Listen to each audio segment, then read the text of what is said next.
for Prince every corner of the kingdom! Look for Princess Amara! Have you seen the princess?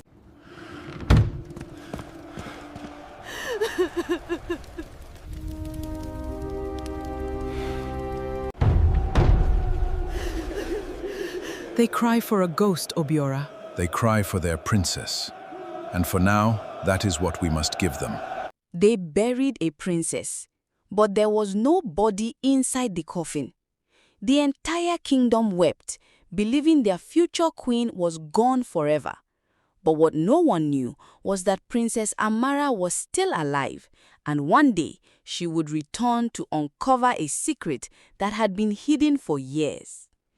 If you enjoy African folk tales filled with mystery, royalty, and unforgettable lessons, be sure to subscribe to this channel and join us for more incredible stories. Now, let's go back to where it all began. On a bright and joyful morning, the royal palace was alive with celebration as Princess Amara warmly greeted everyone who had come to see her. Wherever she went, smiles followed. The young admired her kindness, the elders blessed her, and the children rushed to greet her with excitement. Princess Amara welcomed every greeting with warmth, making everyone feel seen and valued. The people believed there was no one more worthy to lead the kingdom. Little did they know that before the day was over, everything would change. As Princess Amara made her way through the palace courtyard, the sound of royal drums suddenly echoed across the kingdom. Everyone stopped what they were doing and turned toward the grand palace balcony. Moments later, King Obiora stepped forward, with Queen Adaize standing proudly beside him. The crowd fell silent, waiting to hear the king's announcement. "My beloved people," the king declared, "the time has come to prepare for a new chapter in our kingdom. Tomorrow, Princess Amara will be crowned as your future queen." For a brief moment, there was complete silence. Then, the entire palace erupted in joyful cheers. Songs filled the air, drums echoed across the land, and the people celebrated with excitement, believing an even brighter future awaited them. But among the cheering crowd, someone was watching in silence. Someone who had very different plans. As the celebration continued, Princess Amara couldn't help but notice a lone figure standing quietly at the edge of the palace courtyard. Unlike everyone else, the stranger wasn't smiling or celebrating. Clutched tightly in the stranger's hand was a folded piece of paper. Before Princess Amara could get a closer look, the stranger turned and quietly walked toward a darker, quieter part of the palace. Curious, Princess Amara hesitated for a moment. She glanced back at the joyful crowd, then decided to follow. Step by step, she walked deeper into the silent corridor, unaware that this single decision would change her life forever. Minutes passed, but Princess Amara did not return. As the celebration continued, the palace attendants began searching for her. They looked through the palace courtyard, the gardens, and every corridor, but Princess Amara was nowhere to be found. Then, someone noticed something lying on the ground. "Your Majesty!" King Obiora and Queen Adaize immediately rushed toward the spot. There, resting silently on the palace floor, was Princess Amara's royal crown. The king stared in disbelief, while the queen's heart filled with fear. Their daughter was gone, and the only thing she had left behind was her crown. In that moment, the joy that had filled the palace vanished, replaced by silence, confusion, and growing fear. Without wasting another moment, King Obiora ordered the royal guards to search for Princess Amara. "Search every corner of this kingdom. Leave no path unexplored until my daughter is found." Within moments, the palace gates swung open as the royal guards rode out in different directions. Some searched the forests, others crossed the rivers, while many hurried from one village to another, asking if anyone had seen the missing princess. As the hours turned into days, hope slowly began to fade. Every search party returned with the same heartbreaking news.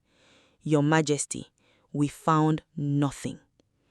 The entire kingdom held on to hope, praying that one day Princess Amara would return safely. Days turned into weeks, but Princess Amara was never found. The palace that had once been filled with joy was now covered in sorrow. After weeks of searching, the royal family came to a heartbreaking conclusion. With heavy hearts, King Obiora and Queen Adaize announced that Princess Amara was dead. On the day of her funeral, the entire kingdom gathered outside the royal palace. Men, women, children, elders, and royal guards stood in silence as Princess Amara's coffin was carried with great honor. Tears flowed freely as the people mourned the beloved princess they believed had died before she could become their queen. As the coffin was lowered into the ground, cries of grief echoed throughout the kingdom. To everyone who stood there that day, Princess Amara was dead, and they believed they had buried their future queen forever. Years passed, and life in the kingdom slowly moved on. Although the people continued their daily lives, the memory of Princess Amara was never forgotten. One quiet afternoon, a mysterious young woman arrived at the gates of the royal palace. Dressed in a long cloak, she walked calmly toward the entrance. The royal guards watched her with curiosity. The villagers paused to look at her as she passed, wondering who she was and why she had come to the palace. There was something strangely familiar about her, but no one could explain it.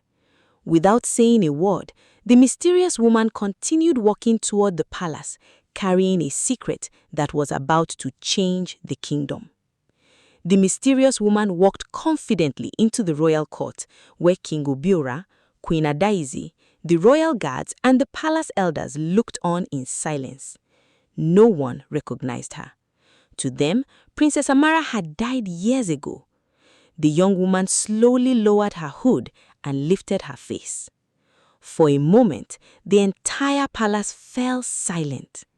King Obiora could hardly believe his eyes. Queen Adaize stood frozen in disbelief.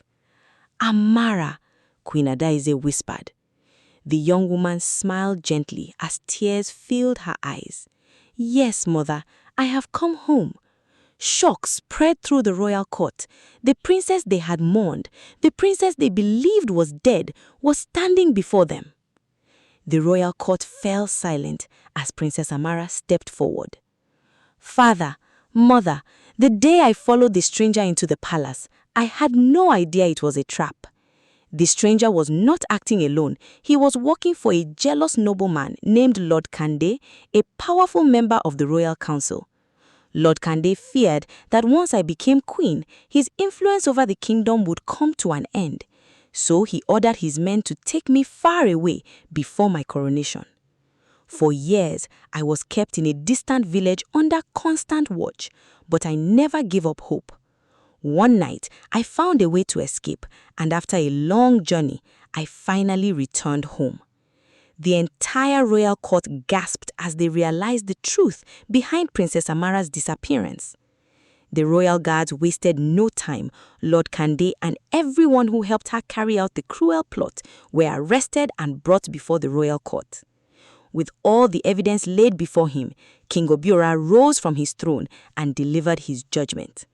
"For stealing years from my daughter, deceiving this kingdom, and betraying the crown, you shall answer for your crimes." The guilty were punished according to the laws of the kingdom, bringing an end to the conspiracy that had kept Princess Amara away for so many years. Not long after that, the palace was once again filled with royal drums, not in mourning this time, but in celebration. Before the eyes of the entire kingdom, King Obiora gently placed the royal crown upon Princess Amara's head. The people erupted in joyful cheers. The princess they had once believed was dead had finally become their queen. From that day forward, Queen Amara ruled with wisdom, kindness, and justice, and her remarkable story was passed down from generation to generation as a reminder that truth may be hidden for a time, but it will always find its way into the light. If you enjoyed this African folktale, Don't forget to like this video, subscribe to the channel, and turn on the notification bell so you never miss another inspiring story.